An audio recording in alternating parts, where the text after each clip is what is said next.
그 다음 두 번째 관심을 갖는 게 흉터란 말이에요. 예전에는 거의 이제 목으로 절개를 해가지고 하니까 여기에 흉터가 다 남았잖아요. 근데 요즘은 이런 흉터를 보이지 않도록 하는 수술 방법도 많잖아요. 네. 그러니까 그런 수술 방법을 한번 좀 소개를 해주시죠. 일반적인 갑상선암의 수술 방법은 목을 절개하고 하는 수술 방법입니다. 100년 이상의 역사는 목 절개죠. 네. 1990년대 이제 뭐 여러 가지 뭐 사회적인 뭐 미용에 대한 관심도 있고 사회 활동을 또 왕성하게 해야 되는 연령대에서 아무래도 갑상선암의 발병률이 올라가다 보니까 이 흉터 자체도 어떻게 보면은 사회생활 하는데 굉장히 컴플렉스로 작용할 수가 있는 젊은 여성들한테 맞습니다. 그래서 90년대 중반부터 목 안 보이는 부위 또는 흉터가 좀 가려질 수 있는 수술 방법이 뭐가 있을까? 네. 여러 가지 그 수술 방법들을 논의를 했었어요. 국내에서는 저희 강북삼성병원에서 1999년도에 최초로 갑상선 내시경 수술을 시행을 했었어요. 네. 그 당시에는 양쪽 유두, 양쪽 유두와 앞쪽 가슴을 통해서 내시경 기구를 사용을 해서 네. 반절제를 했었던 경우가 있었습니다. 네. 그게 1990년대 말이었고요. 이제 그 다음부터 세브란스 병원의 저희 스승님이시죠. 저희 정우 선생님께서 2001년에 처음 시작한 게 겨드랑이를 통해서 내시경 갑상선 절제술을 처음 시행을 했어요. 그래서 전 세계적으로 가장 보편적으로 많이 사용하고 현재까지도 가장 보편적으로 많이 사용하는 암도 마찬가지고 암이 아닌 양성질환도 마찬가지고요. 겨드랑이를 통해서 하는 수술을 가장 많이 시행을 하고는 있습니다만 겨드랑이뿐만 아니라 양쪽 유두와 양쪽 겨드랑이 네 군데를 통해서 수술을 하게 되는 바바라는 네. 수술 방법이 있습니다. 네. 그런 수술 방법도 많이 적용을 하고 있고요. 최근 들어서는 이제 겨드랑이라든지 양쪽 유두에 남는 흉터조차도 싫다. 그래서 몇 년 전부터는 경구강 입 안쪽입니다. 입 안쪽에 아랫입술 안쪽으로 절개를 하고 들어가는 경구강 접근법을 통해서도 갑상선암 또 양성 갑상선 종양을 수술하는 경우들도 있습니다. 근데 이게 우리가 이제 수술하고 나서의 수술 흉터가 눈에 보이느냐 아니냐도 중요하지만 네. 우리 이제 유착 이런 것도 항상 문제지 않습니까? 굉장히 저희도 중요하죠. 뭐 그런 유착의 문제 이런 것들은 없나요? 이 유착이 사실 우리 환자들이 가장 힘들어하는 것 중에 하나예요. 네. 이제 갑상선 수술하고 나면은 남들은 말이야 뭐 병의 이유가 좋다더라, 뭐 별것도 아닌 거 수술했는데 뭐 이렇게 힘들어하냐 얘기하지만 네. 아까도 말씀하셨던 피로도 그런 것도 있을 수 있고 또 하나는 목을 절개하고 났을 때 갑상선을 띄고 난 빈 공간에 가서 기도나 식도 뒤쪽에 근육이 가서 달라붙습니다. 이게 네. 자연적인 흉터가 낳는 자연적인 과정이고 그게 유착이라는 표현으로 남게 되는데 그러다 보면은 걸리는 느낌, 네. 조이는 느낌, 또 누가 내 목을 막 조르듯이 늘 답답하기도 하고요. 그런 유착으로 인한 불편함은 사실은 수술받지 않은 분들은 이해할 수 없는 없죠. 많은 불편함이죠. 세브란스 병원과 저희 병원에서 주로 많이 시행하고 있는 이 겨드랑이를 통한 수술 방법을 예를 들자면 이 유착을 조금 줄일 수 있는 수술 방법이긴 합니다. 네. 가장 큰 이유는 목을 절개해서 들어갈 경우에는 근육을 여러 번 절개를 하고 들어가서 그렇죠. 수술하게 되는데 겨드랑이로 들어가게 되면 갑상선 앞쪽에 공간 하나만을 만들고 공간 한 군데만을 절개를 하다 보니까 유착이 생길 수 있는 기회를 그만큼 줄이게 됩니다. 그 내시경 수술을 이렇게 겨드랑이로 하면 우리가 이제 유착 걱정을 하는 걸 훨씬 덜 수 있다. 그러면 뭐 조금은 덜 수 있다. 조금은 덜 수 있다. 그래도 뭔가 이제 수술하고 나서 유착 방지제 이런 것들은 사실 더 많이 사용을 하게 될 것 같은데 요즘 유착 방지제도 잘 나오기는 하지만 그 효과 같은 것들이 네. 어떤가요?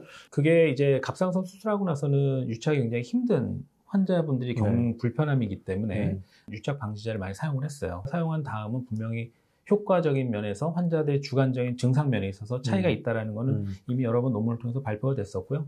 또 하나 외과 의사 입장에서는 또 절실히 느낄 수 있는 건 뭐냐면 우리가 재발하는 환자분들 다시 2차 수술을 하기 위해서 수술을 다시 재발을 한 부위를 절개하기 위해서 다시 접근을 하기 위해서 수술을 진행하다 보면 유착 방지를 사용한 분들은 절개면 안쪽을 박리하는데 굉장히 수월합니다. 네. 그만큼 유착이 조금이라도 좀 덜 생길 수 있는 얇은 막을 형성하고 있다는 거죠. 그리고 환자 주관적인 증상 자체도 사용하지 않은 분보다는 조금 더 환자분들이 느끼는 증상을 경감시킨다라고 보고를 하고 있습니다. 그런 좋은 방법들을 이제는 로봇으로 적용을 시켜서 수술을 하고 있지 않습니까? 네네. 그러면 로봇이 내시경보다 훨씬 더 뭐 장점이 많으니까 로봇으로 지금 그렇죠. 수술이 넘어가고 있는 거겠죠? 네네. 그러면 로봇이 장점이 뭐가 있나요?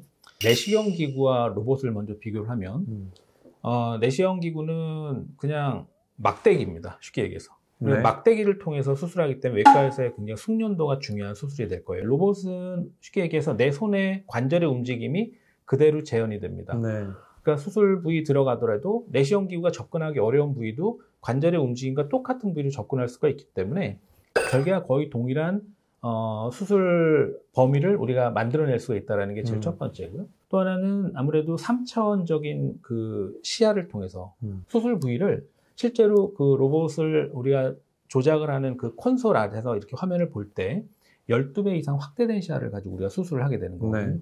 그래서 좀 더 섬세하게 살려야만 되는 목소리 신경이라든지 부갑상선이라든지 혈관 주변을 결찰하는 데 있어서 훨씬 더 확대된 뷰를 보다 보니까 아무리 확대경을 끼고서 목 절개하는 수술을 하는 것보다도 저는 로봇 수술하는 게 훨씬 더 큰 화면을 통해서 보다 보니까 좀 더 섬세하게 수술할 수 있지 않겠나 저는 그렇게 생각을 하고 있습니다. 로봇으로 훨씬 더 크게, 더 자세하게 또 내 손의 관절이 그대로 이제 구현이 된다니까 요즘은 로봇으로 이렇게 많이 넘어가는 진짜 추세이기도 한 것 같습니다.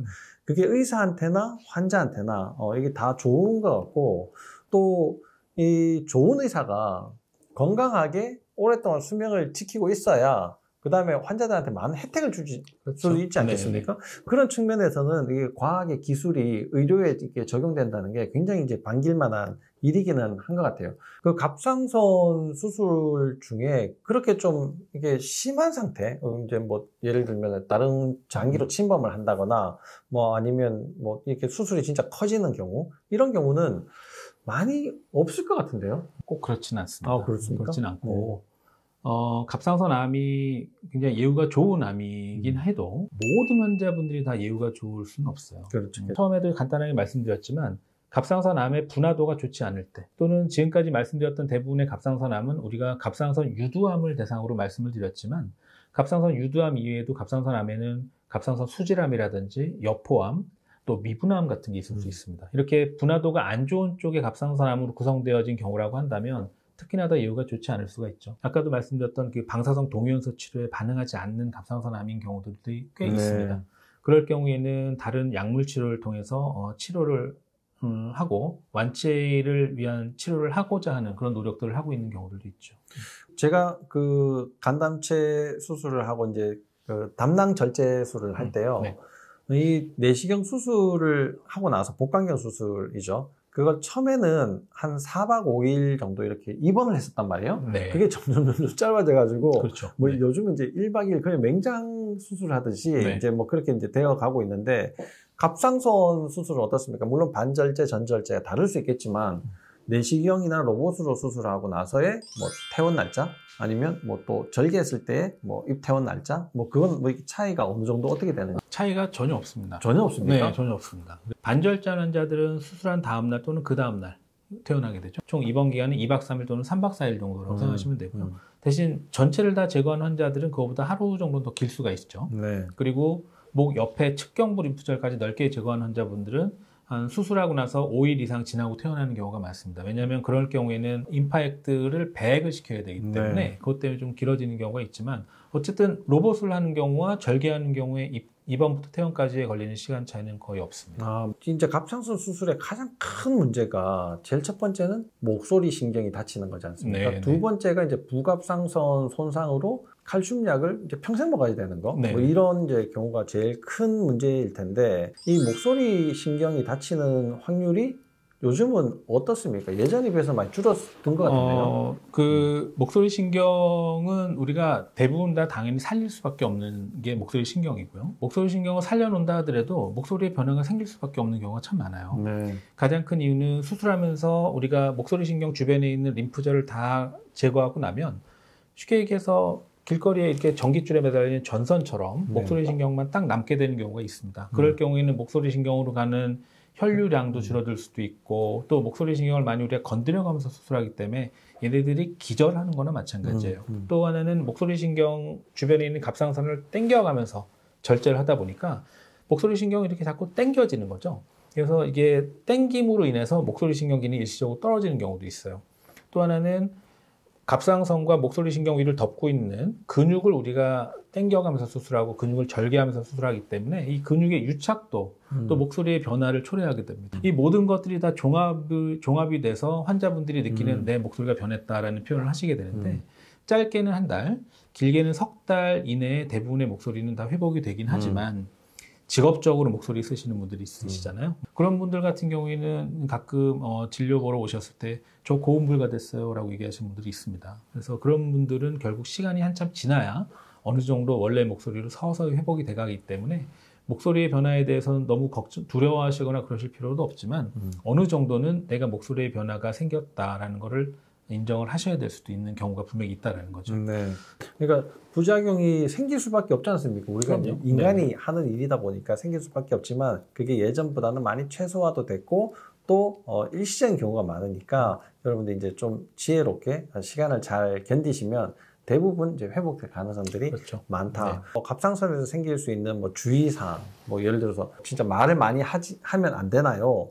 뭐 어떤 음식을 먹어야 하나요? 뭐 이런 질문들도 굉장히 많을 것 같아요. 네. 네, 그럼 어떤 말씀을 해주고 싶으세요? 환자분들이 오셔서 언제 술 먹어도 됩니까? 그렇죠. 그리고 내가 언제 운동을 하면 됩니까? 네. 얼마나 쉬면 됩니까? 많은 말씀들을 하세요. 많이들 궁금해하시는 거기 대부분 비슷하긴 한데 저희 전공의 할 때 배우셨잖아요. 제 동기인데요. 저희가 늘 교과서에 보면은 외과적으로 모든 수술은 한 달 정도가 상처가 낫는 과정입니다. 한 달 정도의 그 수술 이후에 상처가 리모델링이 되는 과정을 거쳐서 상처가 안정이 돼 가는데 갑상선 수술 이후도 마찬가지죠. 그래서 한 달 정도까지는 상처가 낫는 과정에서 안 좋을 수 있는 여러 외부적인 요인을 최대한 억제시키는 게 좋습니다. 그래서 저는 개인적으로는 뭐 출근하거나 그런 거는 일주일 지난 다음에 굳이 하시겠다면 얼마든지 오케이라고 말씀을 드리지만 한 달 정도까지는 가능한 한 흉터가 낫는 과정이기 때문에 무리하거나 음주나 이런 건 좀 피하시라고 말씀을 드립니다. 오늘 교수님께서 너무 이렇게 주옥 같은 이야기, 그리고 환자분들이 너무 궁금해 하셨던 이야기, 또 잘 몰랐던 이야기 이런 것들을 많이 말씀을 해주셨는데도 그래도 또 남아있는 한마디 있지 않을까. 네. 오늘 그것까지 이제 좀 탈탈 틀어가지고 말씀을 한번 해주시면 좋을 것 같습니다. 진료실에 오시는 환자분들이 사실은 수술하셔야 되겠습니다라는 말씀을 드리면 누구나 다 실망하시죠. 실망하시고 그 순간 느끼는 감정이 어떤 감정인지는 저희 수술하는 외과의사 입장에서는 충분히 이해를 하고 있습니다. 굉장히 걱정도 많이 되시고 두려우실 거고 그렇다 하더라도 이 갑상선암은 우리 몸에서 생기는 모든 암 중에서는 가장 이유가 좋은 암입니다. 그리고 말씀하셨던 것처럼 갑상선암을 경험을 하시고 수술받고 나면 내 삶을 대하는 내 환자의 태도도 틀려지게 되고 또 내 건강에 대한 경종을 한번 울리는 경우다 보니까 어떻게 보면 건강관리를 더 철저하게 하시게 될 수도 있는 거예요. 그래서 절대로 갑상선암이라고 한다면 두려워하거나 그러실 필요 없습니다. 우리나라에는 다른 어떤 나라들보다 갑상선암을 더 잘 치료할 수 있는 많은 외과 선생님들이 계시거든요. 그래서 절대로 두려워하실 필요 없고 적극적으로 정도에 맞는 치료를 받게 된다면 그 어떤 암보다도 완치가 가까운 암이 바로 갑상선암이 아닐까 그렇게 생각을 합니다. 절대로 걱정 안 하셔도 됩니다. 네, 옆에서 이렇게 이야기를 들어보니까요, 뭐 옛날 생각도 나긴 하지만 굉장히 이제 든든하다, 뭐 이런 생각들도 많이 하게 됩니다. 다음 이 시간에도 여러분들에게 좋은 이야기를 들고 여러분들에게 말씀을 드리도록 하겠습니다. 한 가지 더. 그리고 저희가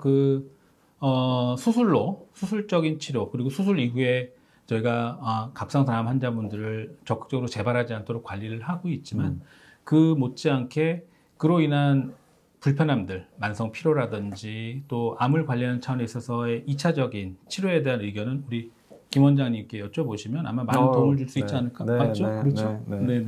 그럴 거라고 생각합니다. 그렇게 또 말씀해 주시니까 대단히 이제 감사드립니다. 여러분들 다음에도 건강하게 뵙는 시간을 갖도록 하겠습니다. 감사합니다. 감사합니다.